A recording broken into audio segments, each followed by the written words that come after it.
Tu connais la phrase de Stephen Hawking ?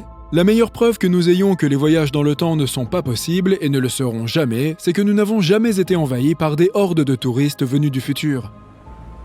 Mais que se passerait-il si ces visiteurs voyageaient bien jusqu'à notre époque, mais qu'ils le faisaient en cachette ? Il se peut même que tu aies déjà rencontré l'un d'entre eux. Découvrons les voyageurs du temps les plus célèbres.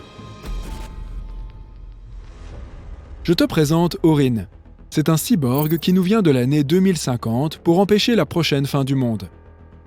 En 2020, il est apparu dans une émission de télévision où il a dit que le monde entier était à l'intérieur de la matrice. Il a ensuite fait la une des journaux et a donné une interview à une chaîne YouTube populaire. Pour prouver qu'il était bien un cyborg, il a fait une démonstration de sa voix robotique, qui pourrait tout aussi bien être fabriquée à l'aide d'un simple programme informatique. Et il s'est aussi désigné par le terme « nous », car il s'est déclaré être une conscience collective venue sauver l'humanité.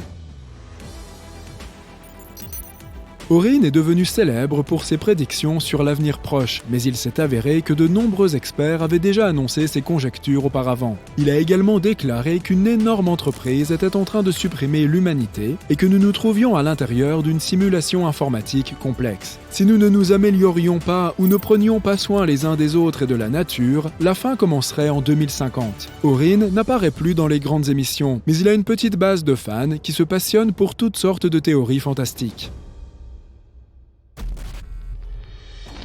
Un autre voyageur du temps se nomme Adam Archon et il nous arrive de 2045. Sur YouTube, on trouve une interview de lui dans laquelle il a partagé quelques détails sur l'avenir des États-Unis. Après quoi, la vidéo est devenue virale et a fait la une de nombreux journaux. Archon a indiqué que le dernier président officiel du pays serait la fille de Martin Luther King III, Yolanda Renee King, et qu'elle deviendrait le plus grand président américain de l'histoire. Un autre événement passionnant qu'Archon a annoncé est censé se produire en 2028. Il a affirmé que les gens découvriraient l'existence de civilisations extraterrestres. Il a ajouté que ces créatures ne viendraient pas de l'espace.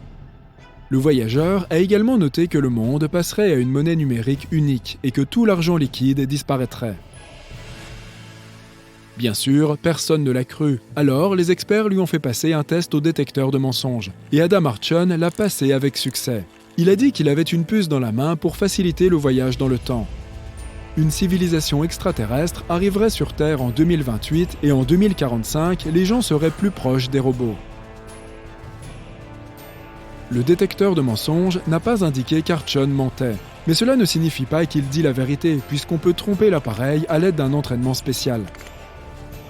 Quoi qu'il en soit, en 2028, nous saurons si Archon avait raison ou tort. Tous ces voyageurs du temps arrivent dans le passé, mais pour une raison inconnue, n'utilisent pas les connaissances du futur. Et toi, que ferais-tu si tu pouvais revenir 50 ans en arrière ? Peut-être investirais-tu de l'argent dans des actions d'une jeune entreprise qui deviendra une grande société extrêmement lucrative. Dans ce cas, tout le monde croirait que tu viens vraiment du futur. Et d'ailleurs, un homme l'a fait. Il a investi $800 en bourse et en a tiré 350 millions de dollars. Ce type s'appelait Andrew Carlson et il a touché un gros lot en 2003. Cependant, il n'a pas réussi à profiter de sa toute nouvelle richesse car le FBI est venu le chercher. Andrew avait vendu des actions et en avait acheté d'autres avec beaucoup de succès. En quelques mois, il était ainsi devenu millionnaire. Mais la Commission des valeurs mobilières ne pouvait pas croire à de telles coïncidences, et elle a donc appelé le FBI. Pendant l'interrogatoire, tout le monde était persuadé qu'Andrew commencerait à se justifier et à dire qu'il avait eu de la chance. Mais au lieu de cela, il a répondu calmement qu'il venait de l'année 2256 avec l'aide d'une machine à voyager dans le temps. Bien sûr, personne ne l'a pris au sérieux. Mais lorsque le FBI a commencé à chercher des informations sur cet homme, il n'a rien trouvé. Andrew Carlson n'avait aucun papier. Il ne figurait dans aucune base de données. Il était sorti de nulle part et avait commencé à gagner beaucoup d'argent. Il a été interrogé pendant environ 4 heures et il s'est comporté plutôt calmement. Il semblait dire la vérité. Cependant, il ne leur a pas révélé où se trouvait la machine à voyager dans le temps. Lorsque la presse a découvert cet homme, il est immédiatement devenu une célébrité. Des sites d'information très connus ont commencé à écrire sur cet homme. Des articles sont parus au Japon, en Australie, en Allemagne, au Royaume-Uni et dans d'autres pays. Et bien sûr, les journalistes ont commencé à appeler le FBI pour obtenir plus de détails sur ce type. Et le FBI leur a dit que toute cette histoire était une fiction et qu'il n'y avait pas d'Andrew Carlson. Des informations à son sujet sont apparues sur une page internet connue pour ses fake news. À un moment donné, l'article sur le voyageur du temps s'est retrouvé sur Yahoo, où il est devenu viral. Ainsi, comme nous le voyons, toutes les déclarations sur les voyageurs dans le temps sont soit des fictions, soit des mensonges. Ce sujet des voyages dans le temps est apparu grâce à des films et des livres fantastiques qui le développaient. La culture populaire a beaucoup influencé ce concept et a créé plusieurs théories affirmant que le voyage dans le temps était réel. Et certaines personnes y croient vraiment, en particulier celles qui ne sont pas du tout scientifiques. Mais justement, qu'en pensent les pros? De tels voyages sont-ils vraiment impossibles? Essayons de le découvrir. Les scientifiques disent que oui, le voyage dans le temps est une réalité, car en fait, nous voyageons déjà dans le temps. Le temps avance et nous avec lui. Nous pouvons appeler cela un voyage. Mais si nous devons nous rendre dans le futur ou retourner dans le passé, tout devient beaucoup plus compliqué. Tu te souviens de la théorie de la relativité d'Einstein? Elle affirme que le temps se déplace par rapport à l'observateur et qu'il n'a pas de valeur constante. Pour mieux comprendre, voici un exemple simple. 10 cheveux sur ta tête. Est-ce beaucoup ou peu? 10 cheveux dans un bol de soupe. Est-ce beaucoup ou peu? Tout est donc relatif et dépend des conditions. La même chose se produit avec le temps et l'espace.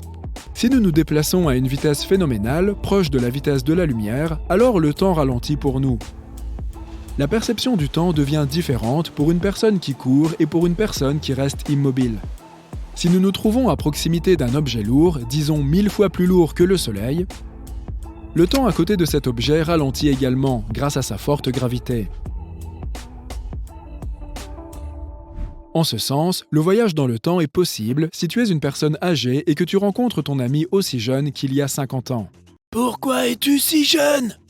Oh, j'ai juste volé dans l'espace à une vitesse phénoménale pendant tout ce temps, c'est tout. Mais cela ne veut pas dire que cet ami est resté assis dans son vaisseau durant 50 ans et qu'il n'a pas vieilli. Non, le temps était différent pour lui. Pour toi, sur Terre, 10 ans représentent une longue période. Mais pour lui, ces 10 ans ont passé comme une demi-heure. La gravité et la vitesse courbent le temps.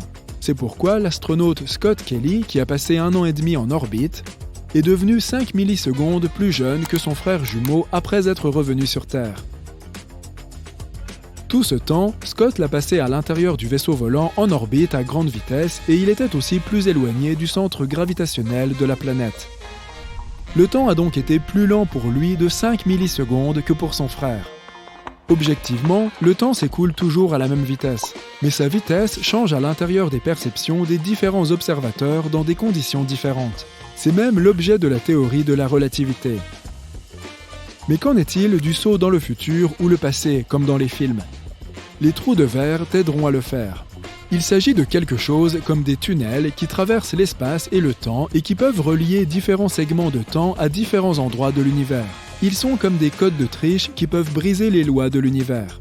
Les trous de verre sont insaisissables, ont des tailles différentes, sont imprévisibles, apparaissent dans l'espace et disparaissent. Mais leur principal problème est que les trous de verre n'existent que dans la théorie et la science-fiction, et n'ont jamais été observés dans notre univers par les scientifiques.